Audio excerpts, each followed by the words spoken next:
Sure. Good afternoon, everyone. Welcome back. I hope everyone's fed and watered and awake. If not, you're about to be awoken, I believe. So we have the Cyber Health Check Programme to Elevate SMEs panel discussion this afternoon. And I'd like to introduce the outstanding General Manager of AUSCERT, Ivano Bongiovanni, to chair the session. Thanks, Glenn. So I'm actually eating a lolly. Get a round of applause from next door. I'm actually eating a lolly, so I hope that's not going to embarrass me. No. I'm done. All right, Cyber Health Check programs. So thanks, everybody, for being here. It's actually my pleasure to moderate this panel. I think this is the first time ever I moderate a panel, and I love the fact that I'm actually stepping back and throwing the tough questions to the panelists and not being under fire myself. So the way in which we're going to organize this will be around 20 minutes of panel discussion based on some questions that I'll be throwing to the mix to our panelists. And then we will obviously want to have questions from the floor. Now, I did ask Glenn to maybe change a little bit things around and not rely on the Q&A thing. It's Friday afternoon. We're pretty cooked, I believe. I can speak on behalf of everyone. So possibly it might be good to get some people talking and asking live questions rather than relying on the app. If you want to submit questions through the app, I'll still keep an eye on them, so don't worry about that. So I'll briefly introduce our four eminent speakers. Ladies first, all right? Salome Bowman, Sal. She's a passionate manager about using technology to bridge educational divides, and she discovered her calling at UQ SchoolsNet in Brisbane. So she's part of UQ SchoolsNet. I think she's probably the leader of UQ SchoolsNet and decides whatever UQ SchoolsNet does. Her transformative leadership emphasizes innovation and inclusivity, positioning the organization as a beacon of female leadership in delivering cutting-edge technology solutions through collaborative partnerships. Leveraging the University of Queensland's global network, she advocates for enhanced partnerships, significantly improving accessibility to top-tier technology solutions for schools. And I was actually thinking of your bio, Sal. Maybe I'll ask the panelists also to say a couple of words about their organizations before I ask the questions. Okay, I'll move on to Elliot now. Elliot Larard, I hope I pronounced it well.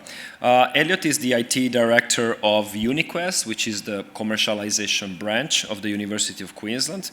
Elliot enjoys the great variety of technical challenges that his role brings, the ever-changing IT landscape we work in, and seeing the outcomes and impact that UniQuest generates for UQ and the Queensland Emery Drug Discovery Initiative research. Thank you very much, Elliot. I'll get everybody to give a round of applause at the end of the introductions. Daniel, DJ here. Daniel Jones is the security principal at MyCISO. He is energized by enabling businesses to increase and mature their cyber resilience, building trust and translating insights into achievable solutions. Daniel has over 25 years of experience in the IT industry, with broad operational and strategic experience across complex business environments. He's got expertise in identifying technical threats, providing strategic C-suite consultations, leading client engagements, and delivering optimum cost-effective solutions. Collaborative and empathetic people leader with a knack for building high-performing, engaged teams who blend technology and delivery with a customer-first mindset. Daniel's approach is always to first seek to understand and then to be understood. Thank you very much, Daniel. And last but not least, our very own James Chadwick. James is a principal GRC consultant at AUSCERT. He has been working in the IT industry since 2005. His primary focus lies in cybersecurity GRC, which is complemented by a wealth of experience across various IT domains. His expertise spans computer networks, IT governance, business analysis, IT consultancy, service delivery, and systems and administration. This breadth of experience equips him with an interdisciplinary approach to handling tasks and cyber projects, addressing aspects concerning people, processes, and technology. James's commitment to continuous learning empowers him to navigate and excel with the ever-evolving landscape of cybersecurity. Let's put it together for our panelists today.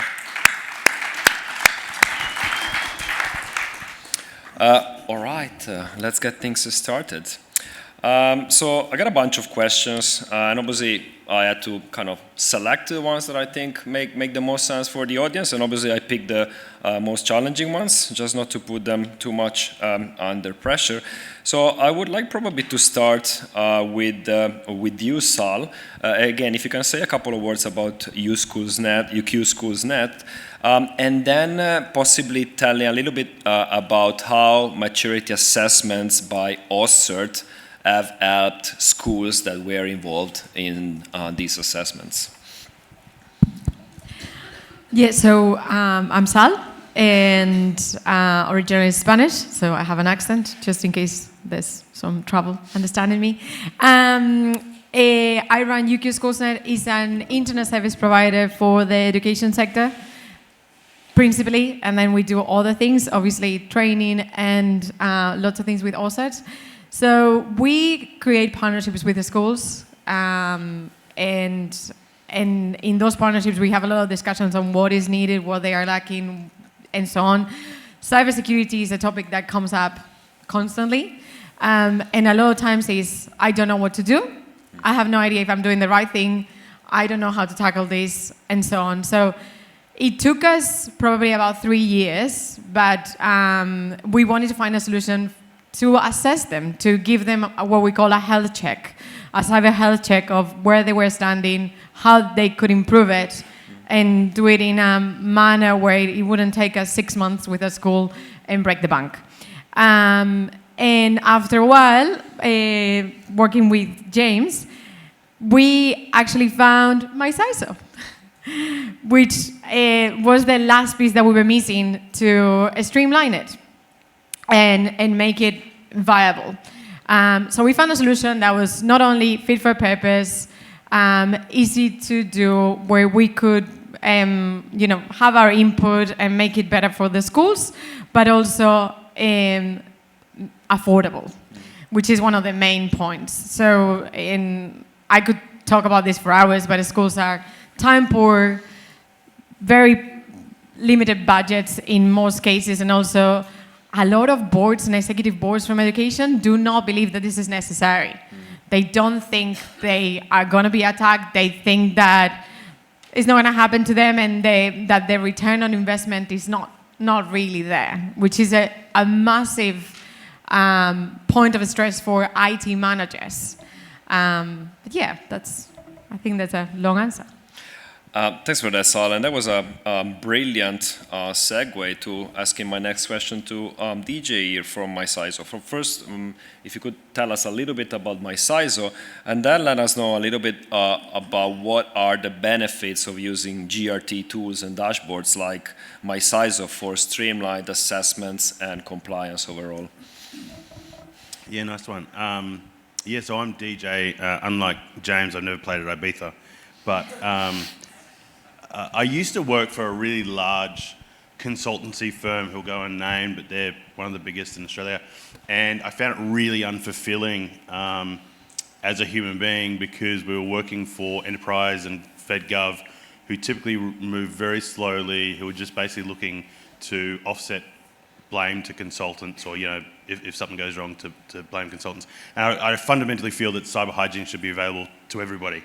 And so there's this massive gap in the market where organisations know they need to do something, but what do they do? Where do they start? Just as Sal was saying. So I saw this product, my CISO, hadn't even been launched to market. I knew the guy who was starting up, few posts on LinkedIn, and I asked him about it.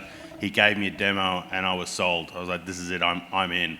Because it essentially, the platform provides the ability to go in and choose any cybersecurity framework that you want to assess yourself against, respond to the controls, your maturity against the controls in the framework, and then produce a series of consultant-grade reports. It's the sort of stuff that I was doing as a consultant, charging 10, 20 grand for, that you can self-subscribe to and produce the same quality of reports and report back to stakeholders really with a lot of agility. And so I forget the question, but basically... The benefits of all of this. The benefit. Okay, that's right. So the magic behind the platform is that we believe that controls are universal. Frameworks are just a collection of controls. And so if you come into the MySISO platform, you'll be able to choose your framework, assess your maturity, and then you say, okay, well, that was Essential 8. What do I look like against NIST? Change your framework, any controls that exist in both frameworks, your effort's already been done, so you just address the delta. And so from a multi-framework compliance point of view, it's much easier if you want to look at yourself against a few different frameworks, maybe Australian privacy principles. You've got an opportunity there to look at it from a common lens, a common yardstick, to get the same kind of reporting out of it, rather than multiple spreadsheets and multiple ways of doing it. Thanks for that, DJ. With my next question, let's jump to the other side of the fence for a second. So, as I said, Elliot is the IT director of UniQuest, and UniQuest has undergone one of these maturity assessments. So my question for you, Elliot, is what did you like about this maturity assessment, and how has it helped UniQuest moving forward? And again, if you can say a couple of words about UniQuest, that would be great. So for context, UniQuest commercialises the research out of the university, so we're a PDY limited with our own board and own IT systems, and we sit within the physical bounds of UQ, but it's more like an ISP relationship, but we have a close working relationship with David and long-running support from AUSCERT. So benefit of the engagement, structurally going external, so you remove your internal blind spots, assumptions and biases. Takes away from me telling our board how well we're doing. As a context for that, one of our board members after a report said, "It all sounds good, Elliot, and looks like you're doing the right thing, but how do we know it is the right thing?" Which is a valid question. And so going external, for one, is a critical step. Partnership, picking someone who's going to have the expertise and the, I guess, reputation that when I deliver the report, it has an impact on our stakeholders. And then thirdly, using the framework. You're going to start with something that's thoroughly considered, and it's built on best practices, and it's going to be comprehensive. The flavours, as we talk about, there's multiple flavours, and we traditionally were ISO 27001, moving into Essential 8 for our mitigation projects. And then this was a natural progression into using NIST in this example, where our assessment was on the 20 most critical controls from the NIST framework. So out of that, I was able to give a very condensed, concise report with the insights back to our leadership team. From that, we've been able to just isolate our critical path as far as easy wins and top priorities on the uplift projects going forward. So to synthesize, a mix of assurance, trust, and also an action plan for maturity moving forward, right? Yes, and a lot of validation from the report as well, of all the things we're doing well. So, and that gives confidence to the leadership and the board. So. Thanks for that, Elliot. And speaking of maturity, let's move now on the delivery side of things, if you want. James, you've delivered a number of these maturity assessments, so you've become an expert in them. Based on your observation, and let's focus for a second on small and medium businesses, what are some of the typical signals or symptoms of weak maturity that you have found in your assessments, and how they can be overcome in terms of recommendations moving forward? Thank you, Ivano. I guess the typical one which always comes up is weak incident response. Like pretty much everyone we do, there's no incident response plan. There's no validation of that incident response plan. So they're the typical ones we see. Also weak third-party management as well. So obviously they can be overcome through, obviously, I guess, going on a training to learn about that, or actually having an incident response plan written for them as well. And then depending on the maturity for that, obviously tabletop the exercise to validate that that incident response plan is fit for purpose and being on that security journey. You know what I find is the number one indicator? They don't know what the crown jewels are. That as well, yeah. It's like, okay, what are you protecting? Do we know what the crown jewels are? Do we have a set of non-negotiable controls that you have to put in place? Yeah, then that's very true. Knowing where that data is, how to control it, where to start. What is it you're trying to protect here? Yeah. And oftentimes there's a bit of a mismatch between what people think they're protecting and then what they're protecting in reality, right? Yeah. Is that something that you guys experience in your daily job? Yeah. Now, I have more questions, but I would like to throw the mic in the mix and see, just to have a bit of a pause. Do we have any? Perfect. He's asked the question and he's left. There we go. Cam wonders if you're concerned about AI taking real analyst jobs in the near future. Ooh. No. All right, next question.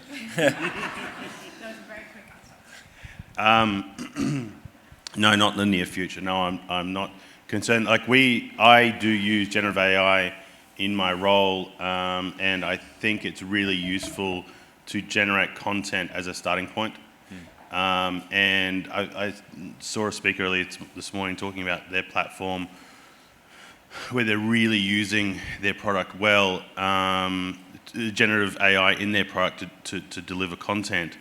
But there is an element of human sensibility that's needed a lot of times to take into context that the situational awareness, political situations, having actually a human conversation about the risks that the business face, budgeting constraints. Like there's a whole lot of communication that needs to happen. And I mean, the challenges that you guys see in the field trying to get organizations to do stuff, if ChatGPT turns around and says, you have to do A, B, C, D, it's not a motivating conversation. You know, you need to have analysts who are, as we say, trusted advisors who have got proven experience who can help educate. Just to add to that, for me, the point is critical thinking. So generative AI is not going to be able to critically discern what is good or bad. It's going to give you speed out list based on your data, and that's great, but you need the analyst to do the actual work. So if anything, there will be more need for those type of roles and less for, automatic, let's say receptionist. So those are going to have to step up and be analysts a lot more. And for us, there's the handoff between the analysis and then into the incident response, where you can't outsource that to AI. So we have AI to a certain point, but then it's off to an analyst, and then that tips into the decision making around the incident response. Yeah, I think the fun for me is not in the audit. That's a means to an end, doing the assessment. And that's one of the things I love about the platform that we have, is that it streamlines it. I mean, how many of you have to do audits and write reports? They're great, right? It's so much fun. It's the remediation that's the exciting bit for me. I've been in infrastructure for 25 years, so actually implementing the changes, that is the where the excitement is, I guess. So yeah, use generative AI to help build some collateral there, but then you need the human analyst to implement the control. What are you talking about? I mean, reports are my bedside reading. I mean, I love them. I don't like implementation. I want to read reports and write them. We'll see synergy right there. There you go. Ivano, just to extend on that in terms of the human factor on that as well, it's really rewarding when we uplift an SME such as schools and they come back and say, oh, well, we've worked on all these controls, we're at this, can we see what our current maturity is? It's just really rewarding to see them success stories, right? And that's a human factor which will never go away. Have we got another question from the floor? So Claire, who's in the room, has asked which framework did you use for the schools and how did you select it? So I'll repeat the question if you can't hear at the bottom. Claire has asked, which framework did you use for the schools and how did you select it? I'll take that one, Sal. So we used the NIST cybersecurity framework, and I think it's already been spoken about 20 of the critical controls within that, covering people, processes, and technology. So we obviously did a couple of pilots, and we didn't want to just focus on mitigation controls, and we just thought NIST was just a great fit for that, and looking over the 6 pillars of the framework as well. So, and during the pilot, we got some very encouraging feedback, and that's what we went with. So, schools are obviously very human-centric. It's people, people, people. And those are probably the weakest points at any given time. Not only you have potential cyber criminals internally as clients, but anyone, a receptionist can click on the wrong thing, and that is the weakest point. You always have to take into account what type of business it is. Anybody else on this one? Just that the framework sets out objectively back to the business those critical points, even though they're not IT controls, they're business controls, and when you see them objectively weaker than your IT controls, it changes the tone in the conversation between IT and the business. It's not me, it's you. Sal, I actually had a question for you. Obviously, UQ SchoolsNet, as you said, is an internet provider for schools. So as we were talking just about now, we have that kind of mix of IT services with baked-in cybersecurity services, and it's really much something that I believe, even judging from the USchools.net AUSCERT relationship, leverages partnerships. What is your opinion about this model of different organizations, dealing with different bits of the IT cybersecurity spectrum, getting together to service clients' need? Do you think it's something that we will see more and more moving forward, or are we seeing some different dynamics in that? So and it's a very interesting question, and one that could take me maybe 3 hours to answer as well. We always see schools as partners, like truly, and I guess it's because we're owned by the University of Queensland, not really for profit, not one of the we're not a Telstra, we're not an Optus, and we don't try to be either. And it's more about having a conversation and seeing, in a lot of cases, a school that is really struggling because they might not be able to have a secondary link. They are thinking about redundancy. If the internet goes down in between that plan, God, that's just the worst thing that can happen to you, and so on. And those type of conversations prompt partnerships. You end up being friends in a way. And we start talking about training. Oh, well, also does training, and we can create a new one. And maturity assessments, we're going to do that. So I actually think this is a good model forward, especially in sectors like education. But there's other sectors that could benefit from this type of, not so much a vendor, but much more, partner. Do you want to add on that?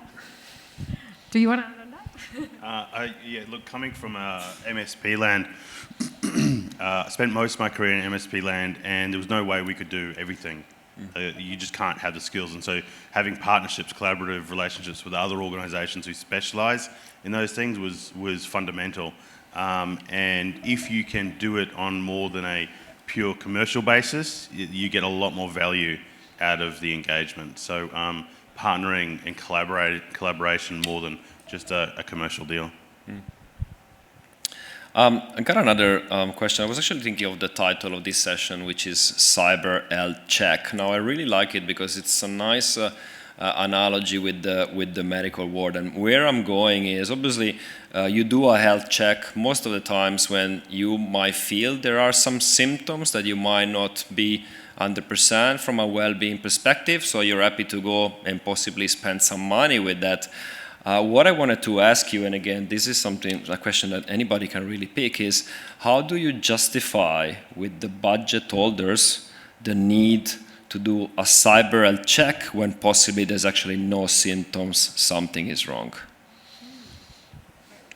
Well.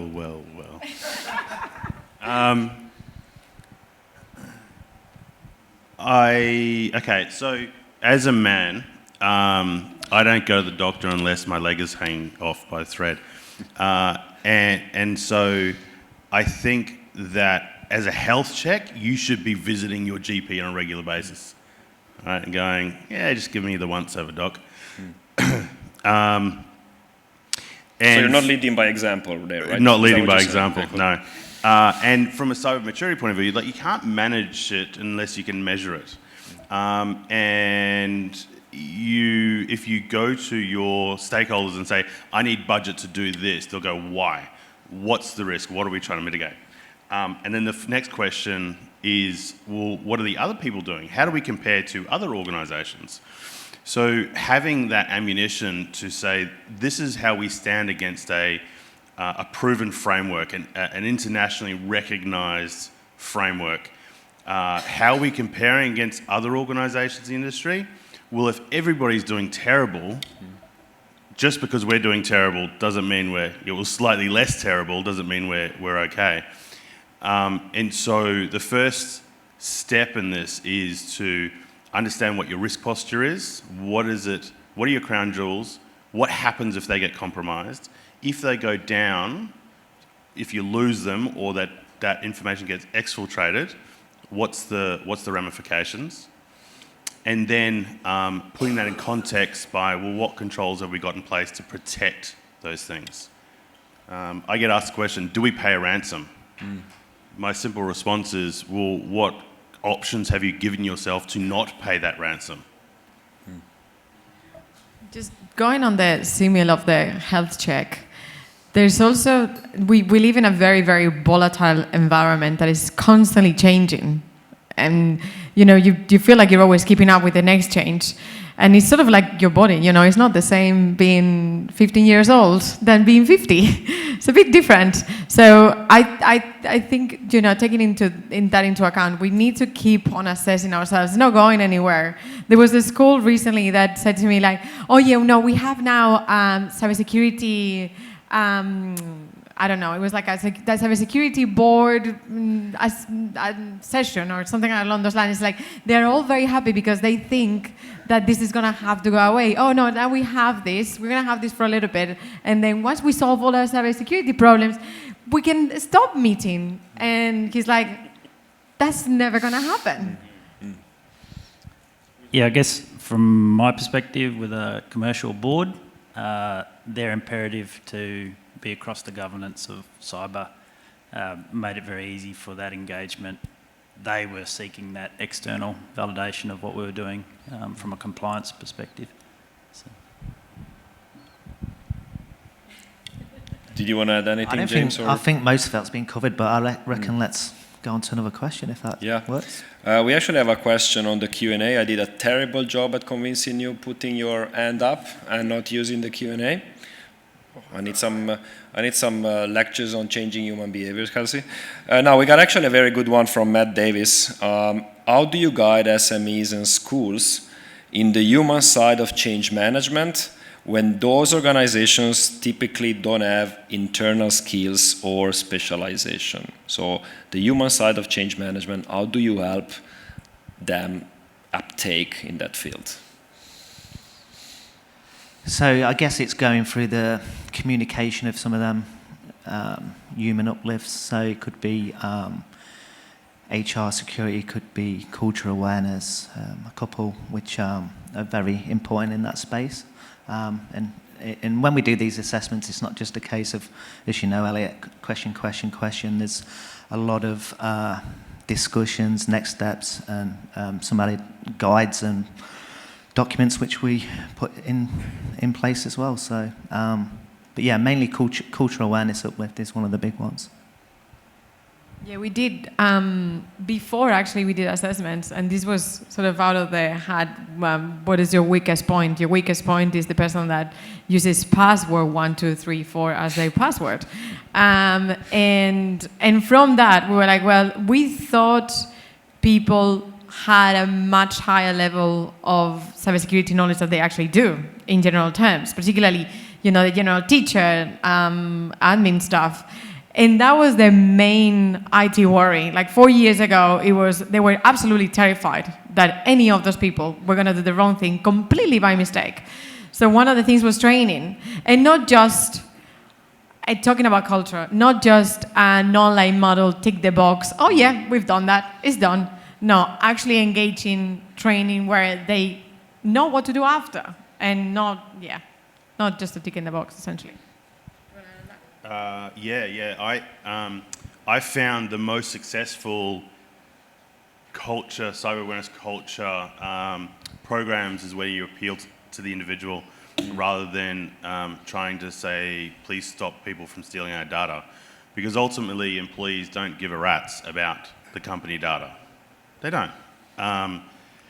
What they care about is that their Facebook doesn't get hacked, or their Instagram doesn't get taken over, or their own personal bank accounts don't get taken. So if you can appeal to that human factor and uplift their own cyber hygiene, the way that they do things in order to protect themselves, they will naturally bring that cyber hygiene into the organisation.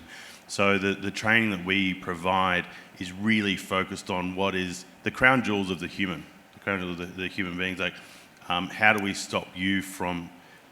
How do we train you to identify red flags? How to spot the scams? So if we can do that, then that elevates the whole conversation, and they help train their children, their parents, their brothers, sisters, whatever, and then they come into the business naturally a little bit more resilient. It's the concept of cyber safety at home that gets translated into cyber safety at the workplace, right? Do we have any questions from the floor? I see none in the Q&A. Is anybody brave enough to raise their hand? Give us a curly one, ask? come on. There's actually one from Joshua Hopkins, which probably relates earlier into how do you get buy-in to us. How important are ongoing health checks to measure maturity improvements for organisations? How important are health checks to measure maturity improvements in organizations? Thanks, Gillian. I'll start off on this one, DJ, if that's okay. Unless you want to... No. Okay. I think it helps build that momentum, right? And it goes back to that review board example. It's not stop, done, finish. It's a continuous journey, right? So it helps build that momentum. It helps track where your maturity is, and it helps also communicate that upwards to the board as well. So I think that's, some key things there. Yeah, I guess for us, it's not stationary, it's a moving target. So every year, as an example, we use a security scorecard for our public posture, and you get it to 94, and then we have some startup companies that spin up some websites, and we add them into our mix, and then all of a sudden we're down in the 80s, and so we have to go back to them and improve their controls. Every year we report that back to our board, but it creates a culture of checking in constantly and improving, because the target moves, the risks move, and the vulnerabilities continue to come. Yeah, what Sel was saying is, okay, we're going to start up a cyber steerco, and we'll fix all the problems, and then we'll disband the steerco because we've fixed all the problems. It's never going to happen. I was explaining this concept to my esteemed colleagues here, that when I was playing golf, I'm still terrible at golf, but when I was learning to play golf, a guy said to me, count every stroke. Because tomorrow when you play and you do a little bit better, if you're cheating on your scorecard today, you're not going to see the improvement. And I say that with my customers all the time when we're facilitating these assessments. They're like, oh, I might be a maturity level 2, but I'm going to mark it up as a 3. So, well, no, don't do that. Because when you finally actually address that problem and get it fixed, you want to be able to take the glory and go, yeah, we moved it up, and then rerun the reports and your average maturity has jumped up and your risk posture has come down. Take that glory. So the regular assessments, regular tuning of your maturity and running those reports on a quarterly basis, I think is quite gratifying in a way. We got another question from the floor, and there's a lot of questions asked on the human side of things, and again, that's probably a demonstration that that's what we really need to do a lot of work on. I'll ask actually Sal to address this one. How do you engage people who don't want to learn but need to learn? That is a very good question. The easy one is you scare them. To be fair, Scary tactics. that is probably the best way to. By That's a going way. boo? By going boo?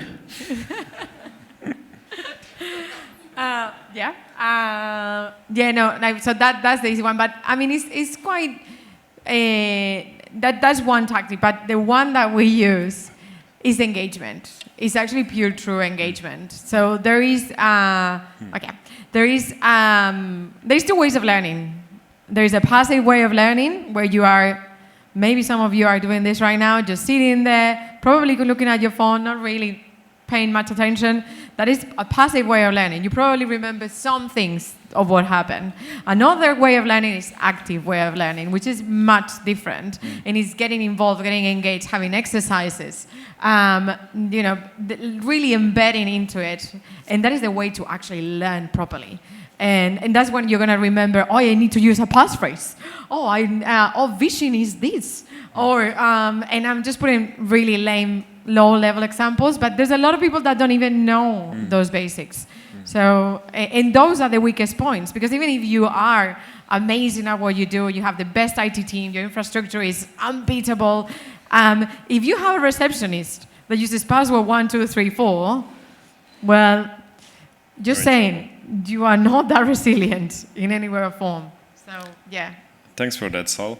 I'm conscious of time. I actually did have one last question that I wanted to ask everyone. So imagine that I am a small and medium business owner. I'm walking in right now because I didn't have time to attend the rest of this session, and I want to get one takeaway for my small business that I can take home and act upon. 10-second answer, each of you, starting from you, James. What do I take away from this session that I can apply?